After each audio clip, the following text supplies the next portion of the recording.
Pocas personas terminan siendo de adultos aquello con lo que soñaban de niños. Por eso, cuando aspiración y profesión se unen, la vida es un poco más bella. Pero de la misma manera que hay vocaciones que asoman muy temprano, dentro de cada cual existe una asignatura pendiente que solemos esconder. Nuestro cocinero decidió enfrentarse a la suya, afrontó el reto de perder peso y eso le ha convertido quizá no en otra persona, pero sí en una más feliz. Después de años atracando nuestras cocinas a mano armada, ganándose la complicidad y el cariño de la audiencia a base de sus conocimientos, de su campechanía y de su buen humor, ha decidido que más ligero se vuela mejor. Él vive aquí, en Hondarribía, y es David de Jorge Ezeizabarrena.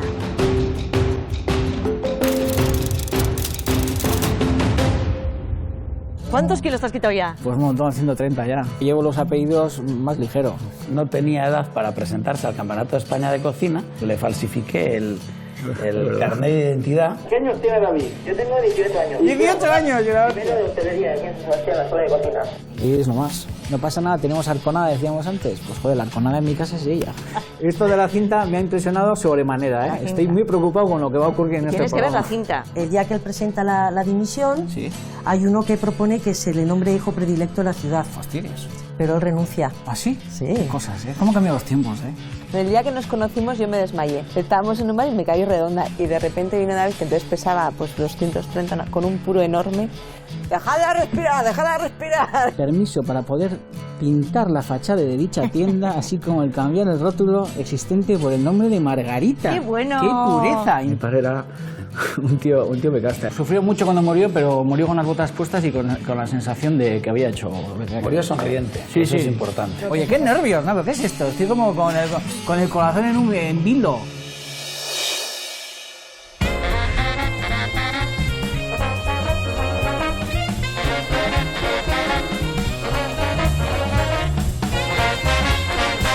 David, Hola, guapa. ya tenía ganas de verte. ¿Qué tal, guapa? ¿Cómo estás? Muy bien. ¿Y tú cada vez mejor? Sí, estoy como... ¿Cuántos kilos te has quitado ya? Pues un montón, 130 ya. ¿Y todavía vas a seguir? He subido por las escaleras andando, ni ascensor ni nada. 3 pisos, Eres un crack. Y ni jadeo, increíble. Increíble, qué bueno. Oye, no sé si es una buena forma de comenzar esta entrevista trayéndote al paisaje de tu infancia y sonando Charles Mingus. ¿Qué te parece? No, super banda, super temazo, por decirme, increíble. Charles Mingus, sin que él lo supiera, era vasco seguro. David, este es el origen.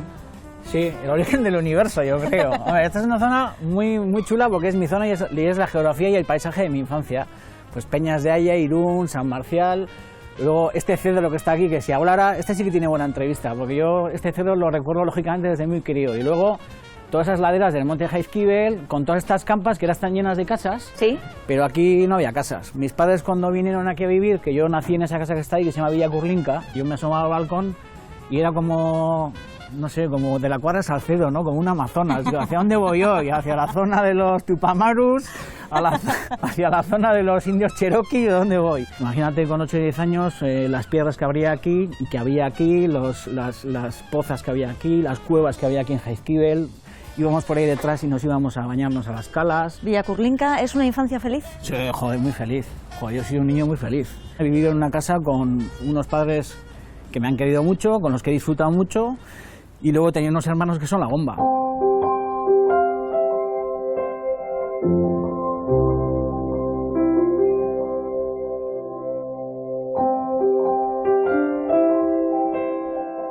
Y mi madre y mi padre han tenido mucha imaginación. Cuando mi madre veía que estábamos un poco hechos unos cabrones, para que nos relajáramos, salía al balcón y llamaba al lobo Jacinto. Que bajaba de Jaizkibel. Que bajaba de Jaizkibel y nos escondíamos tal, y entonces íbamos a la puerta y entonces el lobo Jacinto había traído, pues eso, mierdas. Y joder, nos parecía la bomba. Y yo me he pasado... Cuando dices mierdas son gosokis. Sí, pues, mierdas, gosokis o yo qué sé, o la pelota, o un balón. Un juguetito o algo. Sí, chorradas. Y joder, hasta que... ya me di cuenta que la vida era más complicada que eso. Estuvimos durante mucho tiempo buscando al lobo Jacinto. Digo, este cabrón de lobo, ¿dónde cojones se habrá metido? ¿Tu ama sigue viviendo en Villa Curlinca? Sí, ahí abajo, Villa Curlinca, sí, sí. ¿Cuántos años tiene? Mi madre tiene 81 años. Sí. ¿Y tu aita falleció Mi hace padre unos falleció años? hace ya 7 años o así. ¿Vuelves siempre a casa de tu madre? Sí, voy mucho a casa de mi madre, sí. Además a mi manera, que es que sin avisar, sin llave para abrir y salto y cosas de estas. Mi madre es muy golosa. Y entro con una botella de horchata o un litro de helado tutti frutti y ya, joder, se le cambia la mirada. Escuchar a David hablando del lobo Jacinto y del universo por explorar que se desplegaba ante su ventana cada mañana nos ha hecho sonreír. Ahora toca ponerse manos a la obra. Tengo mucha ilusión por lo que me contéis, así que estoy muy ilusionado. Y nosotros por lo que nos puedas contar. Sí, y como ¿no? ya veo que has hecho la primera parte de los deberes, que es Sí. recuperar tus 8 apellidos. ¿Me lo vas a pedir? Pues igual, Sí. igual no te lo sé decir, ¿eh? Venga, tú inténtalo. De Jorge. Hasta ahí voy a ver. Sí, Cebarrena, Lamas. Espera, Lamas. Luego Gaba, Gaba. que ya es francés ahí. Luego Sí. sé que hay Covelo. Luego sé que hay un Rodríguez, sé que hay un Fernández de Casadevante, sé que hay un Bonet, sé que hay un Rimbaud, pero yo creo que también os traigo tarea, que es que igual me tenéis que ayudar a ordenar mis apellidos. Bueno, ¿Eh? pues eso lo vamos a hacer. ¿Sí, no? Sí o sí. ¿Qué estará pensando la gente en casa? Este no se sabe sus apellidos. Pues no me sé los apellidos. Sé Bueno, cuánto bueno. tiempo que tener una lubina en el horno y esas cosas, pero mis apellidos, No te a preocupes. partir del quinto o sexto... Nuestros historiadores van a comenzar su trabajo incluso antes de lo pensado. Primera tarea, ordenar los 8 apellidos de nuestro protagonista. Así quedarían. David, toma nota. Mi madre es de Irún, María Elena Cizobarrena Gaba, sí. Y mi padre era gallego, se llamaba Jorge de Jorge, que fíjate que hay que ser cabrón para alguien que se apellida de Jorge llamarle Jorge. Se juntaron mis padres y ¿Casaron? ¿Estuvieron? nacimos 4 hermanos. Sí, 2 sí. chicos, 2 chicas. 2 chicos y 2 chicas. Y ahora quiero que vayamos un pasito más. Pero- Aquí te llama mamá. Joder, pasa que es que yo soy un calamidad. A ver, mi abuelo por parte de mi madre, Gabriel Cizobarrena, que murió muy joven y era de Irún. Sí que era médico porque en casa de mi madre hay un microscopio de mi abuelo. Y luego mi abuela, que se llama Margarita Gaba, que tampoco conocí porque se murió en el año 71 y yo nací en el 70. La conozco por fotos y luego, lógicamente, la conoces porque en casa pues has oído hablar de muchas historias de mi abuela, ¿no? Y mi abuela Margarita nació en Irún, por lo visto nació en Irún, de origen francés. Y bueno, y luego Margarita, el nombre de mi abuela, un nombre muy presente en mi familia porque mis padres han tenido una tienda toda la vida que se llamaba Margarita por mi abuela. A ti te llama mamá por parte Sí. de madre, ¿no los Sí. has conocido? No, qué va. ¿Y a los otros abuelos los has conocido? Por parte de padre sí, Jorge Manuel Jorge, que era un hombre muy simpático y bueno, murió siendo yo muy joven, pero sí tengo recuerdos de él tengo muchos recuerdos. Y luego mi abuela Esperanza Lamas, ella una mujer muy de su casa, muy cocinera, y mi abuelo muy como yo, le gustaba mucho el motor, pringarse, el ruido de las motos, ese tipo de historias. Le gustaba mucho comer, eran 2 gallegos así como el estereotipo de gallego. Y me he criado mucho con ellos de joven porque mis padres han tenido la suerte de viajar mucho cuando eran jóvenes y hacían viajes muy largos. Trabajaban mucho, pero un mes al año lo dedicaban a viajar. Y ese mes mis abuelos venían de Galicia y nos cuidaban. Yo el galleguismo, el tema celta lo tengo en la sangre. ¿En la sangre? Sí, o sea, sí, claro. Sí, porque además los 2 pueblos somos 2 pueblos como que nos agarramos mucho a la tierra y todas estas cosas, ¿no? Y me he criado en una casa en la que tanto el galleguismo como el tema vasco nos ha alimentado mucho a toda la familia a través de la música, de los libros, de yo qué sé, de la mesa, porque yo me he criado rodeado de empanadas, de pimientos de padrón, de queso de tetilla, de roscón de Reyes de Irún. También de Galicia viene un sobrino que no daba crédito a que ese famoso cocinero fuera pariente suyo. A ver. Cuando era pequeño, mi padre me decía que tú eras su primo. Entonces yo, pues, no me lo creía. Entonces un día te tuvimos que llamar porque yo quería.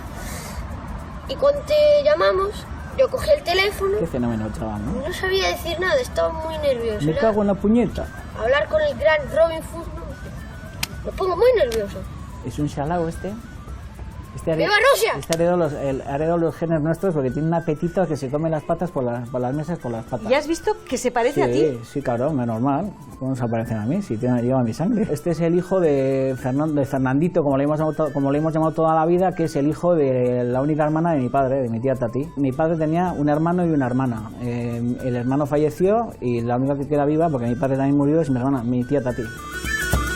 La familia gallega, sus platos y su amor a la tierra forman parte del patrimonio sentimental de David, en el que también tiene cabida su hermano Álvaro. te toca dar la enhorabuena. ¿Cuántos kilos te has quitado tú también? 60. ¿Cuánta fuerza de voluntad? ¿Qué es esto? Cerrar la boca, no ¿Qué estáis tiene más. haciendo los chicos de esta casa? Cerrar la boca y hacer ejercicio, no hay más. Yo le he oído decir a David que a ti que te llamaban bolo, ahora habrá que llamarte mini bolo. Hombre, tampoco, sigo midiendo 1,86 m y pienso mis buenos kilos, aunque todavía puedo ser bolo. Mi mote viene por mi hermana, que de pequeña, cuando yo nací, ella era también pequeña, rechoncheta, andaba siempre rodando por el suelo y era bola. Entonces nací yo y me quedé con bolo.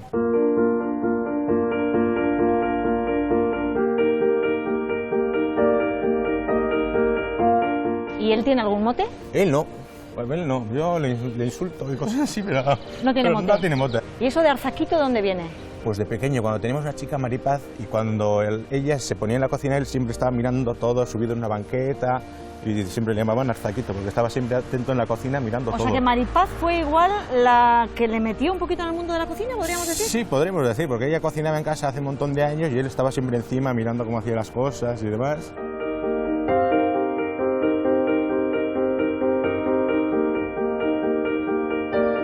Tu hermano ya nació grandecito. Sí, ya pesó, no sé si era 5 o 6 kilos, una burrada.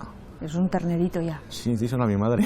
Yo no he preguntado cuánto pesa ella por miedo a que me diga, ya no, tú 7. Yo por miedo no he preguntado que se quede él con el récord mejor, por si acaso. Y no sé si nació con un pan debajo del brazo, pero con una cuchara de palo sí. Con una cuchara de palo, sí. Y también le recuerdo detrás mío corriendo con la cuchara de madera para darme. O sea, que también le recuerdo, es un recuerdo muy bueno. Huyendo por toda la casa de la cuchara de madera. Siempre ha querido ser cocinero y ha sido cocinero. ¿Tú recuerdas algún plato que...? La tortilla de patatas le sale... O sea, ese es el plato, o sea, el icono de casa es la tortilla de patata. En ese salsear en la cocina podría haber estado el germen de las famosas guarrindongadas de David. Podría, o sea, siempre hemos hecho de pequeños meriendas infectas. ¿Alguna mezcla explosiva que te acuerdes? Pues sardinillas con nocilla, por ejemplo. Bueno. Hemos llegado a merendar. Atentos, primera pista para uno de los parientes sorpresa que vamos a descubrir a David. Es un político, un político conocido.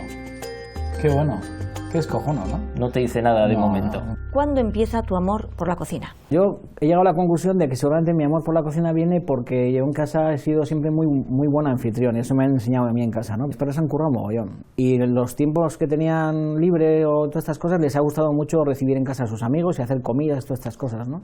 Entonces yo creo que mi vocación por cocinero viene porque a mí me ha gustado mucho siempre estar mezclado con ellos, me ha gustado siempre estar con gente mayor a mí y escuchar, estar rodeado de disfrute, todas estas historias y luego porque siempre me ha gustado tenerles las cervezas frescas, siempre me ha gustado hacer unos postres horribles cuando era muy crío pues para agasajar a los amigos de mis padres. Hubo un momento en mi vida que yo me di cuenta de que aquello era lo que yo quería hacer. Yo tengo recuerdos muy divertidos, porque por ejemplo mis padres tenían unos amigos sevillanos que se llamaban José María y Alejandro que venían en un día en 6 desde Sevilla y yo me acuerdo que la primera vez que les conocí pues metí en la nevera 12 cervezas o así, ¿no? Y se las bebieron en 3 minutos.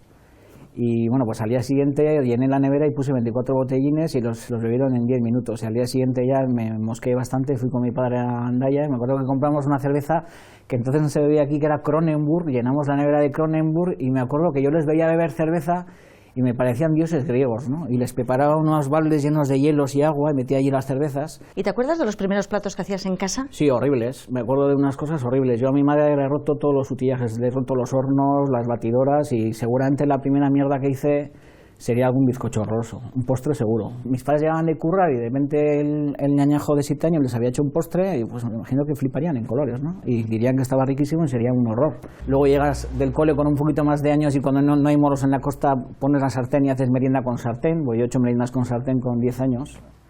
Claro, llegabas a casa, te ponían un bocadillo así de pan con chocolate, te lo comías y como no estaba en casa tu madre, pues ponías la sartén y hacías lomo con queso, tortilla francesa y el copón. Y de ahí pues hasta hoy. Sin saberlo, el pequeño David fue el precursor de la actual tendencia de acercar la cocina a los niños. Y luego das un paso más y decides que va a ser tu vida, tu mundo, tu profesión y decides ir a la escuela de hostelería. Sí, me fui a la escuela de hostelería, sí. Además es la primera vez en mi vida que empecé a sacar notas buenas, porque yo he sido un inútil toda la vida. Mi padre me dijo, para que vayas a la escuela de cocina tienes que probar la selectividad. Aprobé la selectividad copiándole a Borja Parisi, que es un amigo mío que no me lo ha perdonado nunca, porque yo aprobé y él suspendió. Y aprobé la selectividad y entonces dije, ya está, ya tengo el pasaporte a la escuela de cocina. Y entré en la escuela de cocina y de repente el primer año pues me eligieron delegado de clase. Claro que yo no había sido delegado de clase en mi vida. A mí cuando me elegían para los partidos hacían eso de los pies y me regalaban, o sea, no, a ti te regalamos al equipo contrario. De repente entré en la escuela de cocina y claro, me eligen delegado y tal. Y desde ahí pues hasta hoy. Hay un momento, yo creo que he leído algún apunte, alguna entrevista que has hecho, que dices que tú empiezas a cocinar de verdad. ¿Cuándo es ese momento? Me enseñó a guisar Hilario Álvarez en Zuberoa. Hilario ha enseñado a guisar a todo pichichi. A ver si te acuerdas de esto. A ver. Recordarle que los morros estos que llevaba en el bolsillo escondidos cuando iba por el carbón y tardaba tanto en llegar, sé que lo estaba haciendo porque a él le gustaba mucho y quería probarlos, y la verdad es que siempre lo supe, pero nunca quise decirle nada, para que sepas que también me había enterado yo. Yo me comía los morros de Hilario, sí, claro. Bueno, los morros de él no, o sea, los morros guisados que hacíamos en salsa, me tocaba rebozar mogollón de morros, y los pedazos más magros, que son los más ricos, de vez en cuando pues guardaba alguno por ahí escondido y me iba atrás y me comía los morros. Hilario, o sea, ya sé que sabías, pero que soy de Irún, que soy de Hondarribia, que soy contrabandista, o sea, ¿qué voy a hacer? Pues a escondidas todo.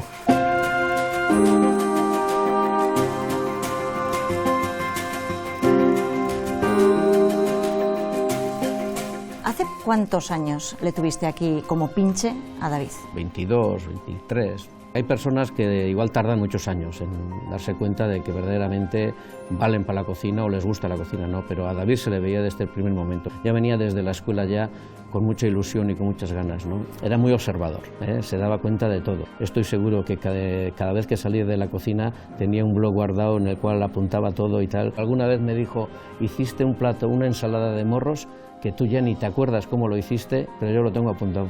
Hilario, tú eres la cuarta generación de cocineros en este restaurante.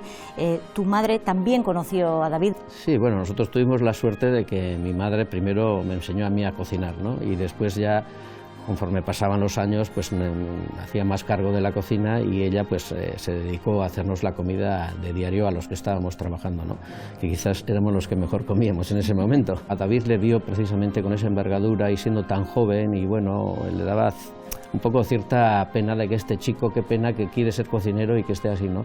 Y entonces, pues yo creo que todos los días le hacía un plato de verduras a él expresamente, y eso que es una norma que no se haga, que todo el mundo comamos igual. David, que es un hombre muy cariñoso y agradecido, pues la verdad es que tuve el gran detalle de cuando acabó el año las prácticas de cocina, la víspera vino con un ramo de flores para mi madre, y que verdaderamente mi madre pues se emocionó, porque nunca pensó que le podía llegar un premio así de un chico tan joven, ¿no? Tras llevarse el cariño y parte de la sabiduría de los Arbelaiz, David conoció los secretos de la legendaria cocina francesa en la escuela de Michel Guérard. A su vuelta, Martín Berasategui le abrió las puertas de su casa y las de este medio, la televisión. ¿Tú cómo te ves como espectador de David de Jorge? Bueno, pues me veo muchos defectos, pero también me veo las cosas buenas, que yo creo que son las que llegan a la gente, y lo que al final ha permitido pues que estos 7 años hayan sido 7 años muy divertidos y muy fructíferos. Sí. En la balanza es positivo. Hombre, súper positivo, súper positivo.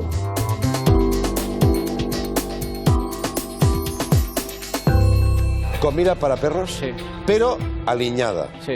Parece que no hay cadena de televisión sin su particular chef. Sí. David, con lo bien que lo hemos pasado cocinando tú y yo juntos, que desde la primera vez que fui allí al Robin Food, ¿cuántas veces hemos cocinado juntos? Muchas. ¿2, 3? 3, 4 igual. ¿4? Cuatro. Ya no estoy seguro.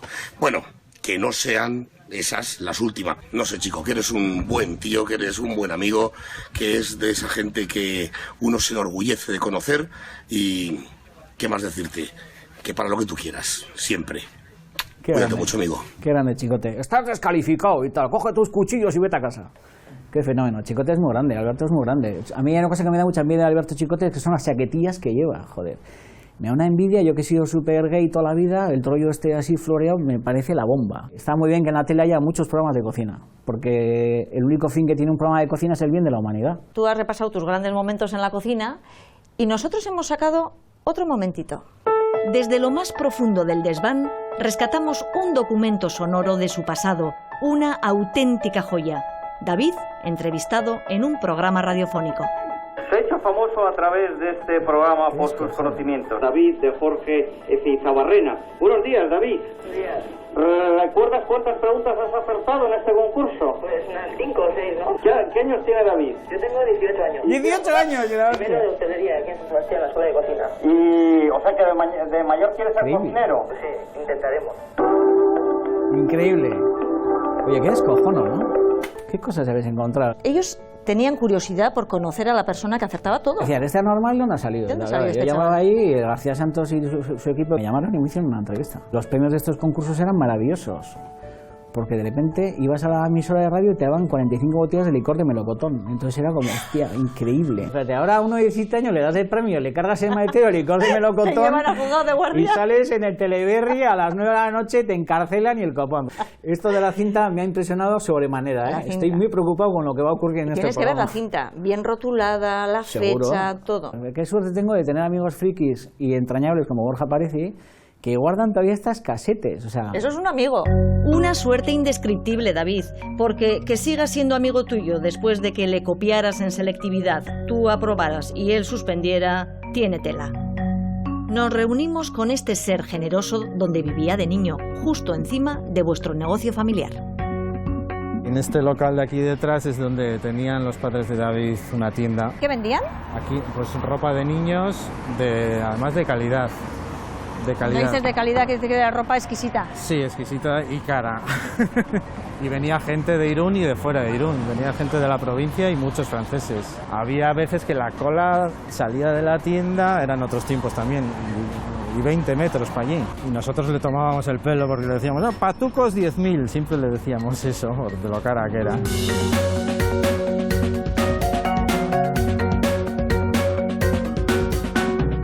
Nosotros hacíamos muchas comidas y cenas y era él el que cocinaba y yo el que le ayudaba. ¿Dónde os juntabais? ¿En algún choco? Pues o en casa de uno, o en una sociedad, o en otra sociedad. Siempre las sociedades de las que eran socios nuestros padres, pues íbamos ahí y nos hacíamos nuestros grandes platos, manjares, con nuestros vinos Gran Reservas. Pero erais unos jovencitos. Éramos unos mocosos y todos los mayores que había ahí flipaban con nosotros. Se quedaban, oh, mira, yo con vino del año. Siempre hemos ido de morro fino, no, porque nos ha gustado comer y beber bien. Luego dejamos de verle porque él los fines de semana hacía prácticas. Entonces salíamos toda la cuadrilla y él menos. Pero bueno, cuando salía, ¿eh? A gusto. De aquellas prácticas juveniles al cocinero mediático que es hoy David, ha pasado el tiempo.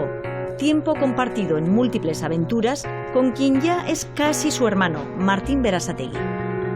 ¿En qué momento os convertís en pareja de hecho? Joder, pues hace muchos años. Hemos vivido muchas etapas, ¿no? Nos conocemos y trabajamos juntos desde hace 22 años. Cuando tenía 18 años, 19 años, no sé Sí, que cuántos tenía, ahí nos conocimos. no tenía edad para presentarse al Campeonato de España de Cocina y yo, que era travieso de crío, pues le falsifiqué el carnet de identidad para que se podría presentar y lo barrió. De ahí a unos años se volvió a presentar y volvió a ganar y es el único cocinero que ha ganado 2 veces el Campeonato de España de Cocina. Tantos años mano a mano entre cazuelas han dado para muchos intercambios de confidencias y anécdotas familiares. David, ¿tú cómo recuerdas aquellas listas de la compra que te decía tu mamá? Joder, increíbles. Os documentáis, ¿eh? Las listas de mi madre de la compra eran como jeroglíficos egipcios, era increíble. Pues todo yo como indicaciones. Me acuerdo que cuando había que tener ojo y me dibujaba un ojo, pues era un poco frustrante porque ibas a hacer la compra y nunca acertabas. Yo lo vivía, al principio como mucha responsabilidad y luego me lo pasaba muy bien, porque además de hacer la compra, pues también hacía alguna sisa y algún rito. ¿De verdad que ya entonces ya estaba sisando? Algún sisamiento ya había, hombre, para comprar alguna pantera rosa o algo así, ¿no? Y de cantidades sería escaso, ¿no? Sí, siempre justo. Otra cosa que tienen en común David y Martín es una profunda admiración por la figura de sus padres. El padre era un 10 como persona, un 10 de generoso, era un artista y como padre fue excepcional. ¿Y quién era Jorge de Jorge? Mi padre era un tío pecasta, era un tío disfrutón, era un tío muy responsable, muy currante y alguien que vivió pues fuera de su tierra toda la vida, que eso tiene que ser complicado, porque conocí a mi madre y muy jóvenes se casaron y vinieron a vivir aquí, ¿no? Y está enterrado en Irún, o sea que al final también descansa incluso fuera de Galicia, ¿no? Y fue un gallego que hacía honor a su galleguismo, ¿no? Un tío que en mi caso personal a mí sí me ha empujado mucho a hacer las cosas, nunca se opuso a que yo ejerciera e hiciera lo que más me gustaba, que era cocinar. Y bueno, y la suerte de que conocí a Martín, de que disfrutó del restaurante y disfrutó de esa última época dulce mía, porque estos últimos 8 o 10 años con Martín ha sido una época muy buena y él justo murió en el comienzo de toda esta historia. O sea, él supo... Pero lo vio. Sí, lo vio. Lo vio, sí. Y yo hablé con él y sí, estaba súper orgulloso, súper contento. Sufrió mucho cuando murió, pero murió con las botas puestas y con la sensación de que había hecho... Murió sonriente, sí, eso sí. es importante. Sí, hostia, tenía una raza el tío... Mientras recordaba la última noche de su padre, a David le costaba hablar. A mí también se me hizo difícil mantenerme en mi papel. Una noche que estaba en el oncológico, que sufrió mucho, que se murió al día siguiente además, yo estaba con mi chica esa noche, pasando la noche con él, porque eran noches muy duras, y yo a mi padre le dije que me casaba con él que fue un descojono. Me miraba así y me decía, ya sé lo que haces y tal, delante de ella, un descojono, nos reímos mucho. Y luego otra que ya sabía de antes, pero que ahí ya lo confirmamos, es que yo ya le anuncié que, bueno, pues que me quitaba de encima a 2 socios que me habían hecho la vida imposible y que de alguna manera estaba ya con Martín decididos a tirar para adelante y joder, se alegró mucho, la verdad que se alegró mucho. Mi padre era muy tocón y era un tío que lloraba muy fácil y muy vital, y me acuerdo que te apretaba, mi padre era de los que te apretaba el brazo y te dejaba marcas en el brazo y así. Y fue una noche, joder, muy dura, porque al día siguiente se murió, pero una noche hostia, que no se me va a olvidar nunca. A David le marcó enormemente la despedida de su padre. Pero en la vida suele ocurrir que cuando algo muere, algo nace. Y en estas llegó Eli, que es la otra gran pasión de tu vida. Claro. Y no voy a poner yo el orden, ¿no? Si cocina, Eli cocina. Joder, Eli es la pureza pura. ¿Cuántos años lleváis juntos? Pues casi 12. Y yo quiero que me contéis cómo os conocéis, porque es para hacer una secuencia cinematográfica. El día que nos conocimos yo me desmayé. Estábamos en un bar y me caí redonda. Y estaba ahí como esto que te sacan y estaba como así y de repente vino David, que entonces pesaba pues 230 con un puro enorme. ¡Dejadla respirar! Y me vino con el puro y era como... Y hasta hoy. O sea, ¿te enamoraste en ese momento de un hombre que venía con un puro? No. En ese momento, ¿cómo se va a enamorar? 230 kilos con un puro como... Ya, pero algo quedó en ese momento, porque luego, ¿al de cuánto ya empezasteis a salir? Quedó impacto, no, tardamos. Impacto TV y tal. No, pero igual un año después. ¿Tardasteis? Sí. Y un día decidís casaros, os ponéis elegantes.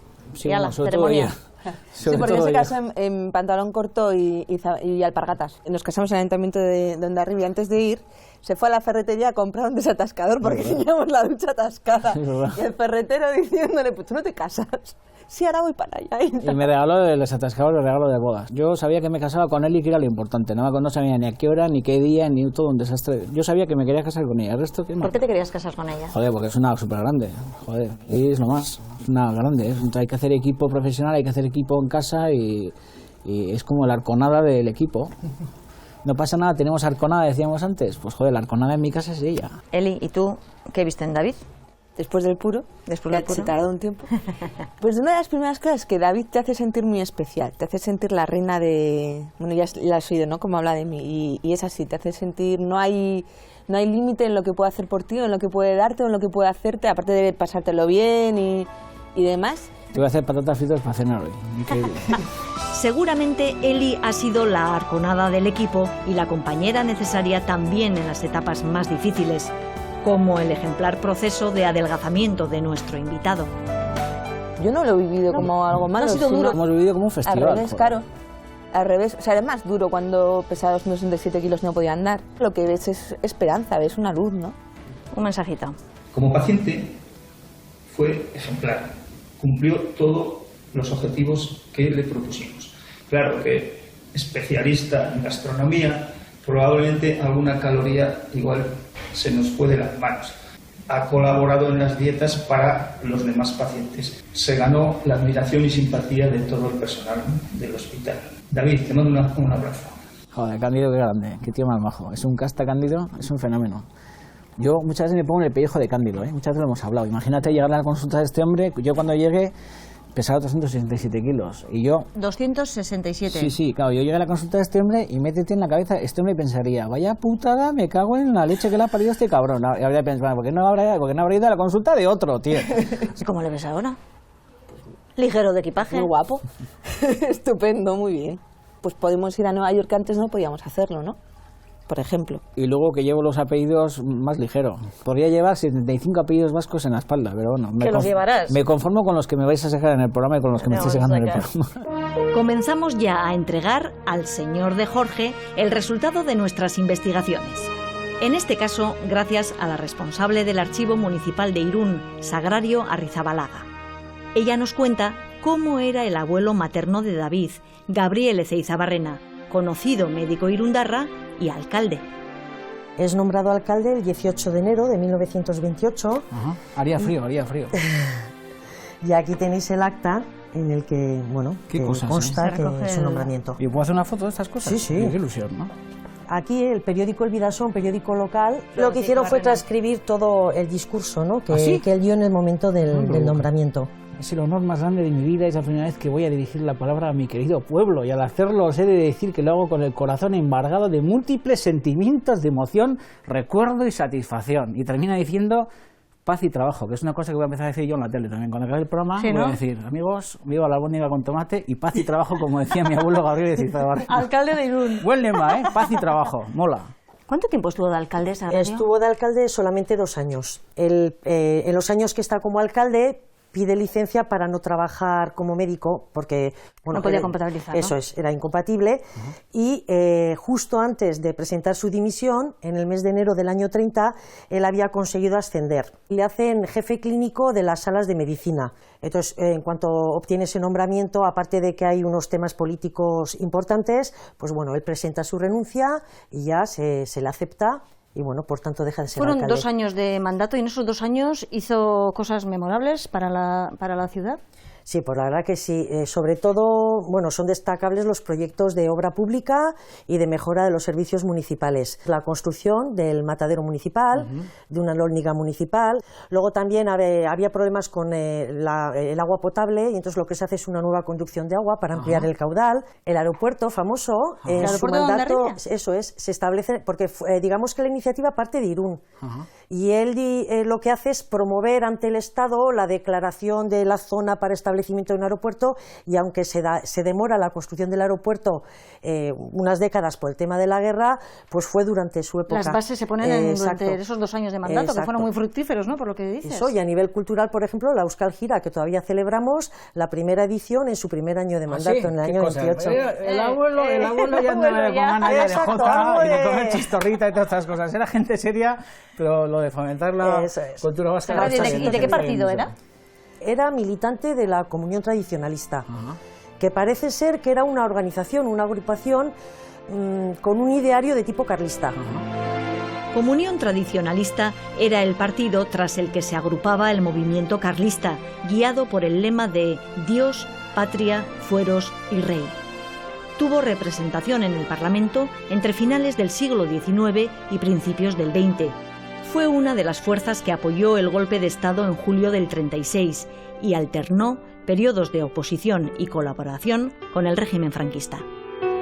Aquí ya lo tenemos con toda la corporación municipal del año 28. A ver.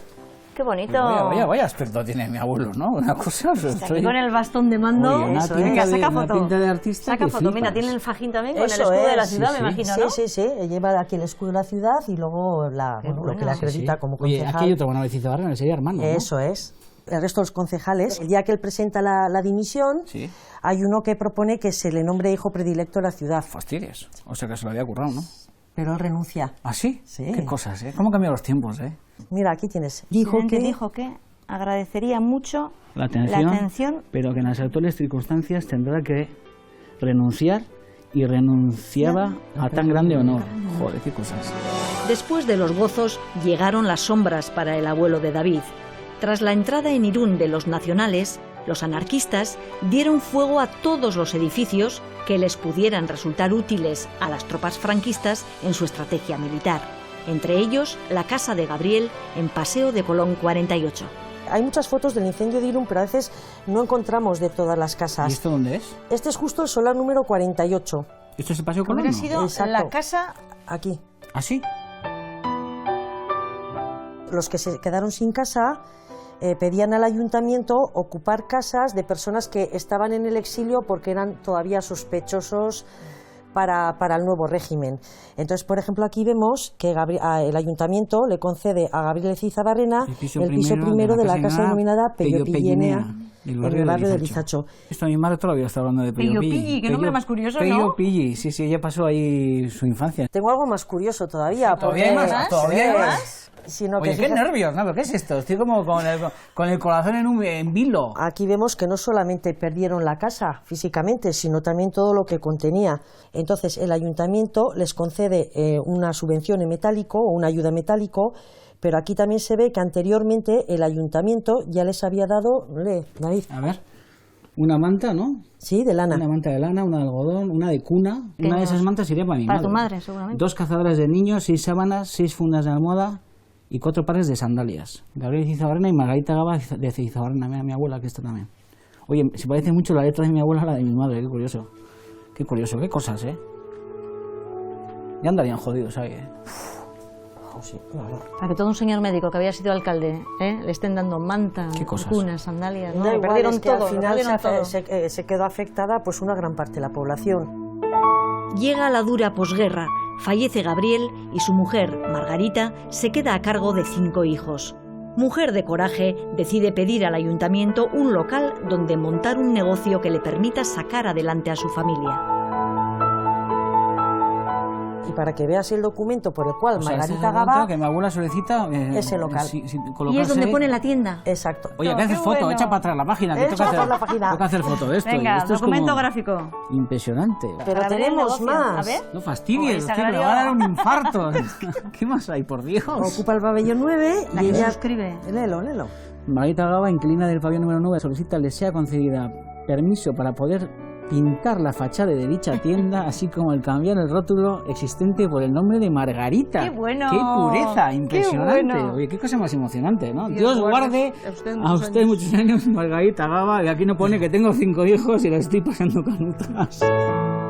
Hoy ya no existe esa tienda de ropa infantil que abrió sus puertas en un momento de escasez absoluta, pero llevamos a David al lugar donde estuvo para que reviva sus experiencias. Era una tienda que mi madre contaba que las cajas estaban vacías, porque era después de la guerra y no había nada para vender. ¿Te acuerdas de la tienda? Hombre, ¿cómo no me voy a acordar de la tienda? Yo soy el tío de Euskadi que mejor dobla la ropa porque yo he aprendido aquí a doblar polos, jerseys, pantalones. He metido todas las horas del mundo, porque era una tienda muy divertida, porque había un ambiente muy majo y luego porque yo me lo paso muy bien aquí dentro. ¿Te ponían sueldo en la tienda? ¿Tenían sueldo? Qué va, de vez en cuando hacía una sisa, ¿eh? Me metía la mano en el cajón y me daba 100 pesetas o así para ir al kiosco de Lucas el Carero, que estaba ahí adelante. ¿Lucas el Carero? Lucas el Carero, que era... ¿Pero por qué? ¿Porque tenía caro? Porque era carísimo todo. Entonces íbamos allí a comprar los chicles, los palotes y todas las mierdas, pero bueno. Y los huesitos. Aquí hemos podido llegar hasta 1500. ¿Ah, sí? Juan va a casar con una de las chicas más ricas de toda la zona. Bien, Juan, bien. Felisa, Juana, Rosa, Ramona, Teresa, Bernarda. ¡Qué campeona! Hacéis una nueva trampa con los apellidos en tu familia. Ah, sí, qué bueno, ¿no? María... Estamos en Irún, estamos en la Muga, contra el mismo, trampa. Manda pelotas que tengamos que hablar de estas historias porque está la tele y tal. Yo nunca te he preguntado cosas a la abuela, pero mira. Casa Levante. Y estos son de la Jet de Hondarribia. De la Jet de Onjorbi. Se hace de entrada al Pargatero. Ah, mira. Me hace mucha ilusión saber que te pasaba en Pargatero. Pues, porque yo soy el tío que más zapatas ha gastado de la historia. Todo tiene como conexión. Retomamos ahora la historia carlista en esta familia porque el abuelo Gabriel no fue el único militante de esta ideología conservadora, defensora de las tradiciones, la religión y los fueros. Otros 2 antepasados de David pertenecieron a los requetés. Entonces todos los grupos políticos tenían como una milicia, más o menos paramilitar, armada o no armada, para defenderse unos de otros o para defender sus bienes, sus círculos, sus sociedades. Digamos, a la milicia esta juvenil del carlismo se llama requete. Le tenemos aquí al hermano del abuelo de David, sí. Requeté. Sí. Del tercio Oriamendi. Del tercio Oriamendi. ¿Qué es el tercio? ¿Qué son los tercios? Y este en concreto, el Oriamendi. Un tercio de requetés es una unidad tipo batallón, o sea que puede tener 4 compañías, una ametralladora, están unos como máximo 800 hombres, que se fue al frente y con un fusil en la mano, ¿no? Un fusil en la mano, un detente en el pecho y una boina roja. Lo que caracterizó al tercio Oriamendi en concreto fue su elevado número de bajas. Les usaron como unidad de combate, como carne de cañón, digamos, y esta unidad, que tendría unos 600 hombres aproximadamente, pues tuvo 150 muertos de tropa y 617 heridos, ¿no? 617 heridos de hierro enemigo, se llama hierro enemigo, ¿no? O sea, heridos por arma de fuego o por morteros o granadas o lo que fuese, ¿no? Casi supone el 100% de los componentes de la unidad. Eduardo Eizabarrena, que era tío abuelo de David de Jorge, que bueno, siendo ingeniero industrial, teniendo 34 años y un hijo, pues se fue al frente pues como un requete más y llegó al Alférez en la primera compañía del tercio Oriamendi, que era la formada por combatientes de San Sebastián. Aquí tenemos otro de Eizabarrena, un chavalito, que forma parte de una unidad que no llegó a constituirse del todo, ¿no? Que fue el tercio San Marcial de Irún. Este es Manuel Eizabarrena Gabá, este es hermano de la madre de David. Mira, pone soltero. Sí. Requeté. Llama la atención la juventud de Manuel, apenas un adolescente cuando se incorporó con su tambor al tercio San Marcial. Entre los requetés también se encontraban los antepasados de otros populares cocineros vascos. Aquí aparece otro requeté de Beasain, de una familia bastante conocida, que es Jesús Arguiñano, que también se fue a la guerra con sus hermanos y con cantidad de gente de Beasain, que formaron la 4ª compañía del tercio Oriamendi, ¿no? ¿Arguiñano, padre del cocinero Arguiñano? Arguiñano, Jesús Arguiñano, padre de Carlos Arguiñano. De todas maneras, en estas unidades guipuzcoanas hubo muchos nombres que hoy nos suenan a otra cosa, pero que entonces estuvieron entre los requetés, ¿no? Pues están los Arzac, los Arguiñano, de políticos están los Letamendía, los Esnaola. El pasado no se puede mover, porque es como es, y salen los papeles. Eran individuos pues del país, clase media baja, casi toda, labradores, en Azcoitia alpargateros, prácticamente todos. Y bueno, gente normal, corriente, amante de su tierra, de la tradición, de sus costumbres, de su familia. Después de esta reveladora ración de historia, llega la hora de ofrecer a su destinatario las conclusiones de las incontables horas que han pasado inmersos en distintos archivos nuestros historiadores. Hola David. Hola guapa, ¿qué tal? Ya tenía ganas de verte de nuevo. ¿Cómo estás? Muy bien. Tenía muchas ganas de verte porque eso significa que ya hemos terminado la investigación. Ahora es la hora de la verdad, ¿no? La hora de la verdad. Te vas a llevar Venga. más de una sorpresa, ¿eh? ¿Sí, no? Sí. Eso me han dicho. Me ha hecho un pajarito que el rollo va a ser muy emocionante. Sí, seguro que sí.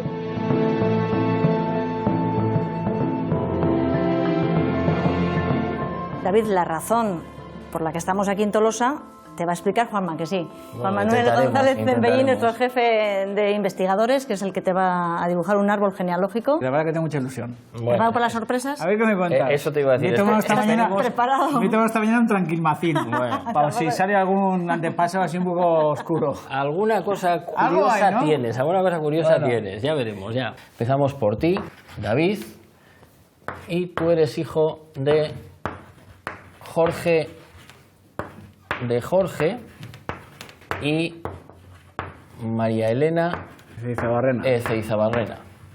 Van a ser dos ramas totalmente diferentes, totalmente distantes. Tu padre es gallego, esa parte de la familia es 100% gallega, y tu madre es guipuzcoana, 100% guipuzcoana. O sea que se han mezclado aquí al 50% dos territorios totalmente distintos. Tu padre es nacido en 1934 en el Ferrol.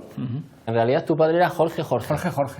Y añadió el D porque, bueno, pues porque probablemente en el colegio, en la mili parece ser, tenía problemas, pues supongo que algún sargento pensó que se estaba cachondeando de él cuando le decía que yo soy Jorge, y entonces al final optó por meter el D. Muy bien. El D es algo que ha estado en los apellidos en castellano pues toda la vida, desde la Edad Media, y normalmente lo que indica es un topónimo, porque con Fernández, López, no sé qué, bueno, pues de Bilbao, de tal sitio. Y en otros casos es también pertenencia a una familia, López de Ayala, del linaje de.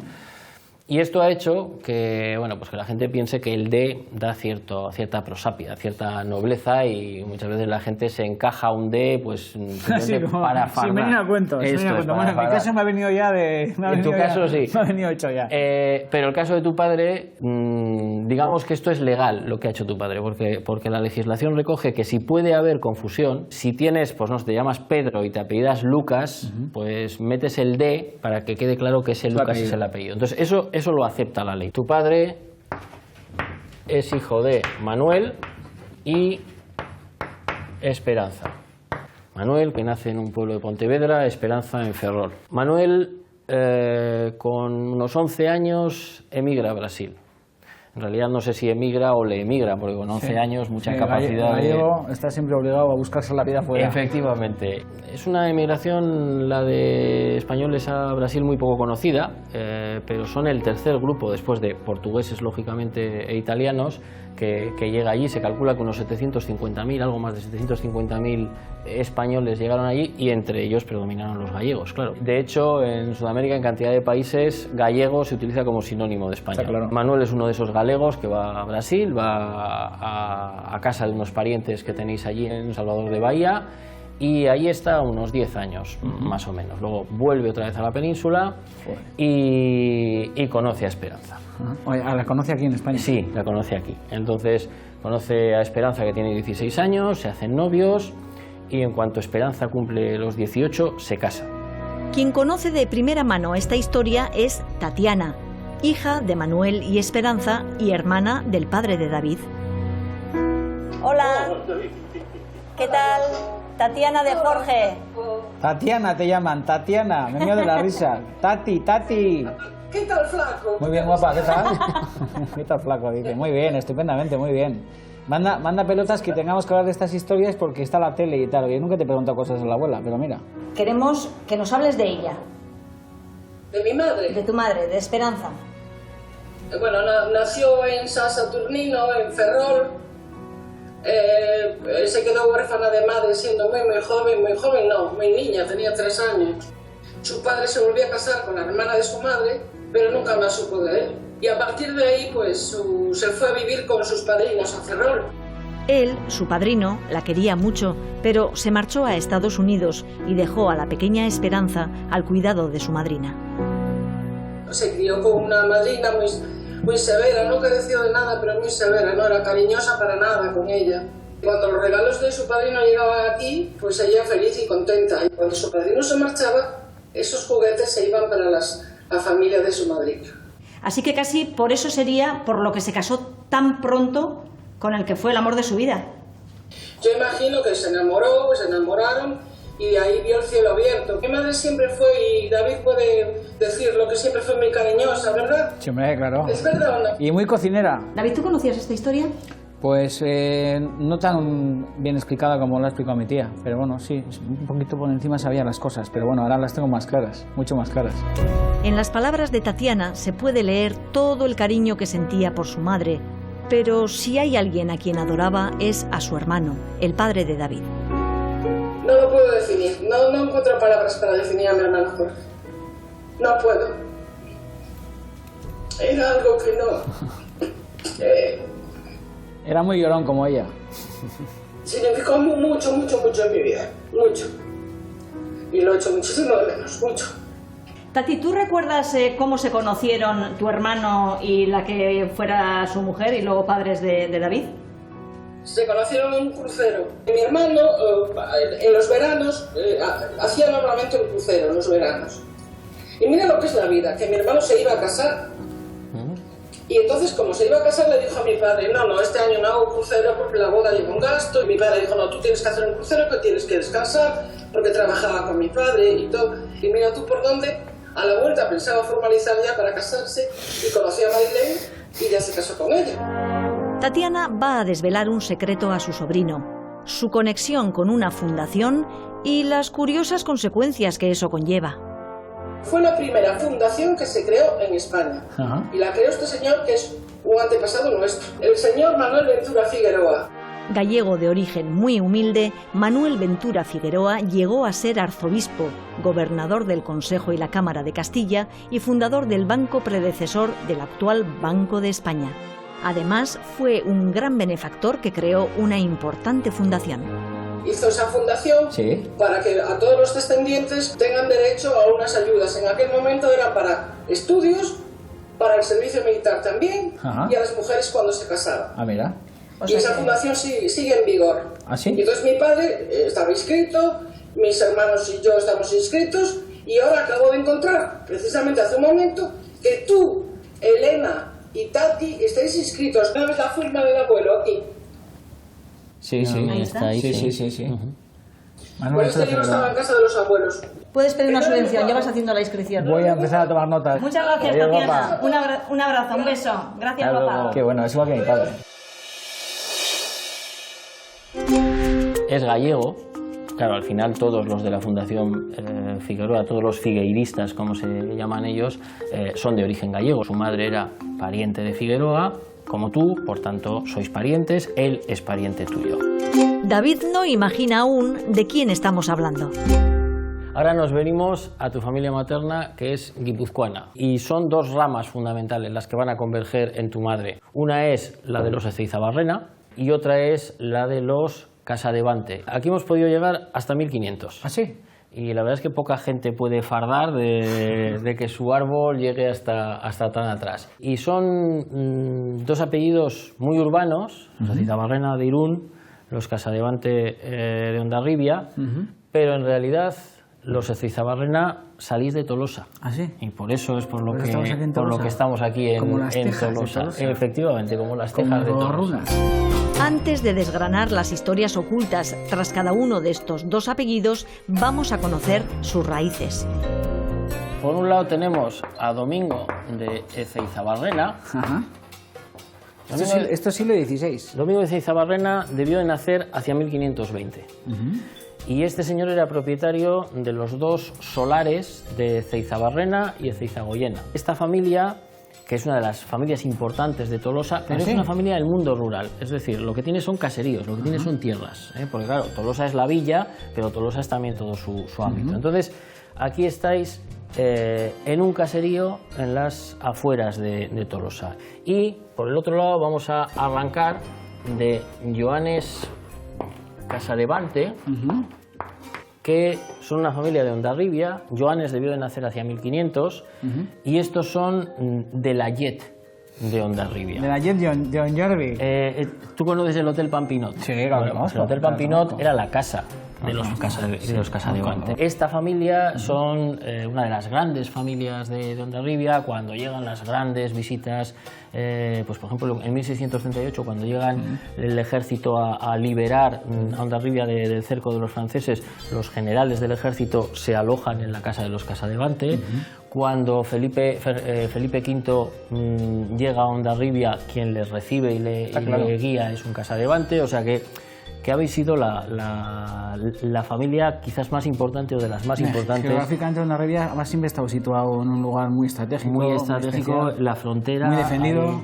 Yo tengo curiosidad por ese apellido. Pues es un apellido que tiene una historia peculiar, una historia un poco sorprendente. Parece ser, según cuenta Serapio Mújica, que el primer Casadevante es un médico que viene de San Juan de Piedeport. Y viene de un solar, de un caserío que le daba apellido, que es Aitzina Echea. Entonces, Aitzina en Euskadi Norte es delante. Entonces, él viene de la casa de delante. Entonces, cuando llega a Hondarribia, castellaniza el apellido y lo convierte en Casadevante. Y además, durante mucho tiempo fue Casadevant, o sea, afrancesa la palabra. Y luego ha vuelto a castellanizarse. O sea, que en realidad sí es un apellido vasco, que ha pasado por una castellanización, por un afrancesamiento y por una nueva castellanización. Se hemos ido un poco aristócratas en el fondo, ¿no? Por lo menos como tal ahí, con los nombres llamar un poco la atención. Elegante y tal, ¿no? Hay una generación de esta familia, los que nacen, 9 hermanos que nacen en torno a 1750, 1760, y se llaman Miguel Antonio Faustino José Javier. Bien. Uno, el primero. Josefa Vicenta Javiera. Pedro Ignacio Félix Gregorio. Juan Nicolás León, de este es del que vas a descender tú. José Félix Ignacio. Felisa Juana Rosa Ramona Teresa Bernarda. ¡Qué campeona! O sea, esto no hay DNI que lo resista. ¿No? Todos estos nombres, ¿no? Joaquín Severo Manuel José Félix Vicente. Gabriel Patricio José Joaquín Félix. Y esta, pues la más normalita, María Josefa Felisa. O sea, 38 nombres de pila acumulan entre los 9 hermanos. Qué bestia, pardas. El recargar tanto los nombres, de alguna forma, es también tratar de darles ese halo aristocrático. 2 nombres más y ya se convierten en realeza. Recorramos ahora la historia de los Ezeizabarrena, la que nació hace 5 siglos justo donde nos encontramos, en Tolosa. Tenemos el caserío Ezeizabarrena, el caserío que os da a vosotros el nombre. ¿Ah, sí? Que es este caserío. ¿Que existe todavía? Existe todavía. Pues qué cosas, oye. Y de ese caserío es del que os remontamos hasta 1520. Les perdemos un poco la pista a los herederos de Domingo, pero les volvemos a reencontrar, a repescar, cuando hacia 1630 nace su tataranieto Joanes. A partir de aquí, de este Joanes de 1630, ya conseguimos todo derecho. Estáis en Tolosa, estáis en ese caserío. Y esto va a ser así hasta casi 1800, vamos a poner más o menos 1800, un poquito antes, en el que la familia se divide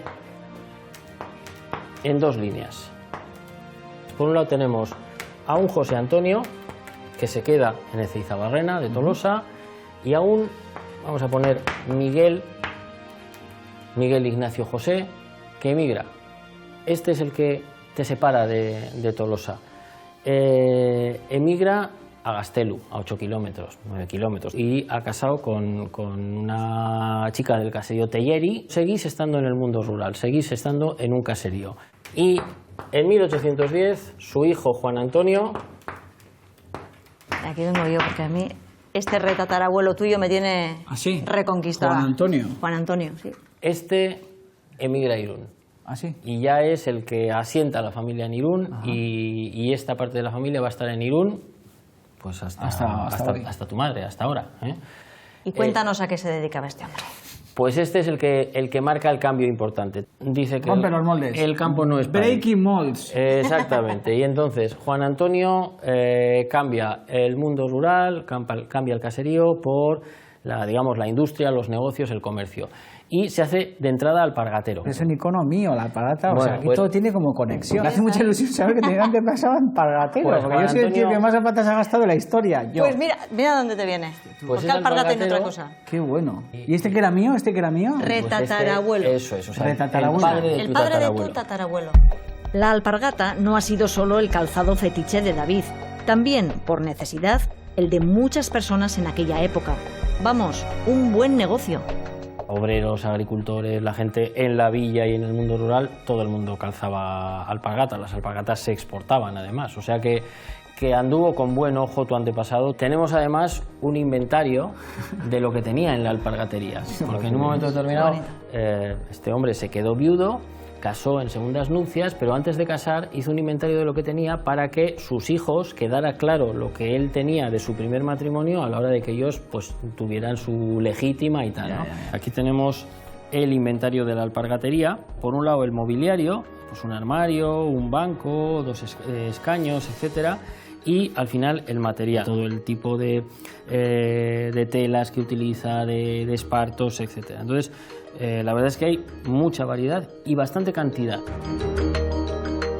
La familia ya está asentada en Irún, la familia es muy urbana y de hecho el nieto de Juan Antonio, Juan, ya va a ser agente de aduanas, comerciante, comisionista. O sea Irún, frontera y ante más serio. Va a casar con una de las chicas más ricas de toda la zona. Bien, Juan, bien. Que es con Maripaz, María de la Paz, dicen los documentos, Fernández Casadevante. Bien, Juanito, bien.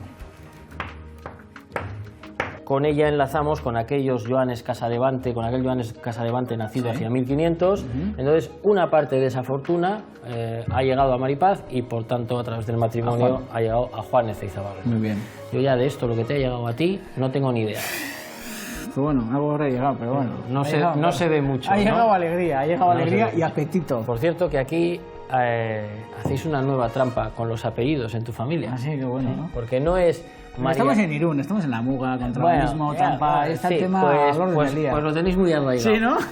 María de la Paz no es Fernández de Casadevante. Es Fernández Casadevante. Fernández, sin el D. Eso es, porque Fernández era su padre y Casadevante porque Casadevante era su madre. Entonces habéis unido el apellido y en este momento uno de tus apellidos es Fernández de Casadevante. Sí, eso creo, sí. Y es Fernández Casadevante. Es Fernández y el Casadevante irá mucho más atrás, porque claro, tú ya has ido acumulando varios. Luego también sabemos que hay dinero en la familia porque van a pagar estudios universitarios fuera a varios de sus hijos. De este matrimonio van a nacer 5 hijos. Que uno será Gabriel, claro. Uno es Gabriel, tu abuelo. Que también estudió fuera. Que estudió en Madrid medicina. Y de Gabriel, aunque hagamos un árbol un poco raro, llega tu madre María Elena. O sea que ya hemos llegado desde 1520 hasta ti. Hoy. Por la línea Ezeizabarrena, Tolosa, Gastelu, Irún. Tercera pista sobre su inesperado pariente. Es un político, es gallego, fuma puros. Fuma puros. Que eso también creo que como tú de vez en cuando. Qué bueno que es, cojones. Y ahora nos vamos a Hondarribia, a Fuenterrabía, 1500, nace Joanes Casadevante. Los Casadevante son, como te decía, una de las grandes familias de Hondarribia. Y tenemos... del año 1644, el titular de la familia es Miguel, era Miguel, acaba de morir, y entonces se hace el inventario de los bienes que ha dejado, en su palacio de Casadevante. Con una fachada como muy italiana, ¿no? Pues con una fachada de lo que es el barroco del momento, un barroco clasicista, muy austero, muy sobrio, que efectivamente nos recuerda a los modelos del Renacimiento italiano. Sí. Y que es, como decimos, pues a día de hoy uno de los edificios más bonitos de esa calle que sube hasta la iglesia de Hondarribia. Si alguien no conoce la calle mayor de Hondarribia, que vaya, que es la bomba. Pues Miguel tenía las casas principales de la calle mayor, que son estas, unas casas en la calle del Obispo, otra casa llamada de Antón de Uvilla, que ha heredado de una abuela, la casería Parchalategui en el barrio Jaizkibel, aunque aquí pone Jaizubía. ¿Dónde vivo yo? Yo vivo por ahí. Bueno, pues a lo mejor vives en lo que queda de la casería, con manzanales, prados, huertas, tal. Es el paisaje de mi infancia ese, precisamente. En la parroquia de dicha ciudad, la sepultura principal de la calle en la nave de la Santísima Trinidad con su piedra mármol. O sea, que tienen una losa de mármol encima de la parroquia. Eso es. Y una sepultura en la nave llamada de San Pedro. Pero antiguamente dentro de las iglesias solamente se entraba la gente con posibles. En principio se enterraba casi toda la población. Lo que pasa que no era lo mismo estar enterrado en la primera fila que en la última fila. No era lo mismo estar enterrado a la izquierda que a la derecha. Nos parecen tonterías, pero el que está a la izquierda, según miras el presbiterio, está a la derecha de Dios, está más cerca de Dios. Entonces, ¿eso qué suponía? Que esa tumba era más cara. O sea, era estar en palco aquello, ¿no? Eso es. Y luego en la casa principal, ahora empiezan a hablar de lo que tienen de menaje en la casa. Una fuente grande de plata, sobredorada, 3 jarras de plata, la una sobredorada con sus esmaltes, 2 candeleros, 4 escudillas, 2 saleros, el uno esmaltado y dorado grande, 5 cucharas de plata, y la demás vajilla y piezas de plata y de oro, o sea, y ese montón que tenemos ahí. Y luego 9 retablos de lienzo al óleo y 13 pequeños en lámina de madera y 10 menores en lámina de bronce. Normalmente cuando dicen cuadros en lámina de bronce, son no de bronce sino de cobre, son óleos sobre cobre. Los óleos sobre cobre se importan de Flandes. Entonces, que en una casa haya 10 cuadros flamencos, además son unos cuadros que son específicos de casi siempre del siglo XVII. O sea, esto es un lujo que solo se daba en las grandes casas. Todos ellos están colgados en el cuarto y sala principal de la dicha casa. Es decir, que tienen una habitación, el salón, en el que hay 9 cuadros grandes, 13 pequeños y 10 óleo sobre lienzo. O sea, no sé el salón que tenían, pero desde luego era para hacer bailes. Y luego ya empiezan a hablar de 12 mesas, 12 sillas grandes, 2 taburetes. Como buenos burgueses, no solo invertían en arte y valiosas piezas de plata y oro, también lo hacían en tierras, un valor seguro. Se podía hundir el comercio, se podía hundir la industria, se podía hundir la alpargatería, pero al final un trozo de tierra siempre te va a producir para comer. Entonces, lo que van haciendo en sucesivas generaciones los Casadevante es comprar caseríos. Sabemos cuando menos de 4 caseríos que tienen. Uno es el caserío Hoyo en Hernani y sabemos de algunos otros caseríos en la propia Hondarribia. Tenían Terraenea, Zaldunborda y Zubieta. Y en algunos momentos los van a vender, los van a trocar, pero es un valor seguro. Un valor seguro, parte del cual, como te decía, va a llegar a esta bisabuela tuya, María de la Paz Fernández Casadevante. En esa época de esos repartos ya entre la familia hay un momento en el que tu tatarabuela Dorotea, que es perceptora de unas partes de estas que se reparten, casa con Primo Fernández. Primo Fernández. Primo Fernández Velasco, para ser exacto. Primo Fernández Velasco tiene nombre como de tonadillero, así. Bueno, pues este Primo Fernández es el que va a generar ese Fernández Casadevante que luego tu familia hábilmente ha unido para que eso es, para que parezca todo como de Bilbao. Eso es. Primo es boticario y algunos de los hijos de esta familia van a ser también farmacéuticos.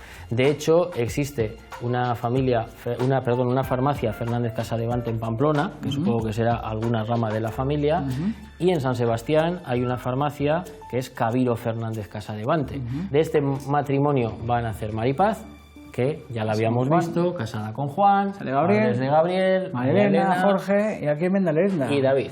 Y con esto cerramos un poco el ciclo. Hemos arrancado de Joanes Casadevante 1500, Domingo Ceizabarrena 1520, el Figueroa en 1784 y por unos lados por otros pues hemos llegado a David 2015. Chulo, palacios, caseríos, boticarios, oftalmólogos por ahí arriba, contrabandistas, ¿no? Bueno, alpargateros. Tema de aduanas, alpargateros, que me ha tocado el alma, luego mis padres auténticos fenómenos, Marilén y Jorge, comerciantes, y aquí en Mendalenda, David, increíble. Apasionante el tema, ¿eh? Sí. Mucha salsa, ¿eh? Un viaje largo. Por fin vamos a resolver el misterio. Aquí está el pariente desconocido de David. Hostia, qué descojono, chaval. Pero qué descojono, ¿no? Esto es el chiste como de la, o sea... ¿Pero qué es esto? Qué bueno. O sea, pues Mariano Rajoy es figueirista. Qué descojono. Tú eres figueirista. Él por parte de madre y tú por parte de tu padre, ¿no? O sea, 1 más 1 son 2. Qué bueno. Tenéis algún grado de parentesco. Qué bueno. Dame. Mariano, que me he enterado que somos figueristas los dos. Ya estás tardando en llamarnos y en invitarnos a la Moncloa a que tomemos un chocolate con churros o lo que sea. Bueno, Mariano, réate, que te vamos a dejar la caja. Te vamos a dejar la caja. A este lo ponemos por este lado. A ese ponlo en la esquina. A este lo ponemos por este lado. Como mirando para arriba, como diciendo... Está mirando el árbol, ¿eh? Sí, está como diciendo... La verdad. Esto se lo han pasado mejor que yo creo que están pensando. Te tengo que dejar un cigarro habano. Y la nevera, si la dejas bien en una habitualla, yo te hago ahí unos platos que vas a flipar en colorines. ¿Creíais que terminaba el capítulo? ¿Que habíamos agotado las sorpresas? Pues no. Nos queda descubrir a David el caserío Tolosarra, donde encontraremos al personaje anónimo con el que está conectado. Kaixo. Hola. Apa, Arratsaldeon. ¿Qué tal? Bat-ematen bila, ze galduta... Bai, bitu, Ezeizabarrenaren bat, topetan badago hemendik. Ni naizeitako bat. Bai? Bai. Ni etxetakoa naiz. Jesús, sí, hombre. ¿este caserío ha pertenecido a tu familia mira, desde siempre? Yo nací aquí, mi padre nació aquí, mi abuelo nació aquí, el padre de mi abuelo nació aquí. Yo qué sé cuántas generaciones llevamos aquí. Cuando hemos subido en coche hasta aquí me ha sorprendido la cantidad de manzanos que hay aquí. ¿Sí, Joder, un montón de manzanos. Pues mira, empezamos por afición y hemos terminado por obligación. ¿Sí, no? Bueno, escuchadme un momento. Yo tengo el inmenso placer de deciros que sois parientes. ¿Ah, sí? Sí. Ah, pues no sabes lo que celebro, chico. Encantado de conocerte. ¡Viva Rusia! ¡Hasta la victoria! En 1708 se casa una pareja formada por Juan Francisco Ezeiza Barrena y María Josefa Aramburu. Tienen 6 hijos. El quinto hermano, que se llama Miguel Ignacio, es el que abandona el caserío porque no lo hereda y se va a Gaztelu. Y de ahí ya hace su propia vida y es tu predecesor. ¿Ah, sí? Sí. Y el otro hermano, que se llama Juan Antonio, que es el cuarto hermano, es el que hereda el caserío y de esa es tu dinastía, es la rama que nos trae hasta ti, Jesús. Increíble, me ha hecho mucha ilusión porque he descubierto cosas interesantes y luego al final del programa veo que todavía sigue gente en el caserío y gente con casta y con ilusión en los ojos, porque fíjate cómo le brillan los ojos a Jesús. Pues viene en la sangre. No, increíble, le brillan los ojos como a un chaval de 16 años. ¡Me cago en los! ¡Viva Rusia! Zorionak. Encantado, ¿eh? Igualmente. Ya que has venido por primera vez, te voy a invitar a que entres a dar un vistazo. Me haría mucha ilusión. Oye, espera un poquito antes de que entréis. ¿Sí? Sí, David, tengo un pequeño regalo para ti. Muy un bien. recuerdo del programa. Muy bien. Todos los documentos que hemos ido encontrando de toda tu historia familiar, los hemos ido recopilando, están aquí todos metidos, con todas las fotos y todo. Bueno, ¿qué te ha parecido este viaje familiar que hemos hecho? Pues un viaje pues muy emocionante. La verdad que ha sido una grabación muy intensa y sobre todo he descubierto la fuerza, ¿no? Al final de la unión de la familia, todas estas historias y luego todo el CEO de las alpargatas, de la botica, de los orígenes aquí en Tolosa. Y luego encima broche de oro me encontré con Jesús y nos hemos dado cuenta que Eso somos ya, familiares la guinda y nos vamos a echar un trago de sidra fresca ahora. Eso es lo mejor de todo. ¡Viva Rusia! Gracias. Oye, no he traído ni chorizo ni pan. Yo sí. ¿Tienes tú todo? Sí, tengo todo. Yo no entré en una casa con las manos vacías en mi vida. Entro con una carpeta, parezco un jesuita, oye. Espera, que voy a por pan. Venga, vamos. Da un poco. ¡Viva Rusia! Ahora sí, fin de trayecto. Con el brillo en los ojos de David y de su nuevo pariente, Jesús, nos bajamos del tren. Volveremos con la locomotora echando humo la próxima semana.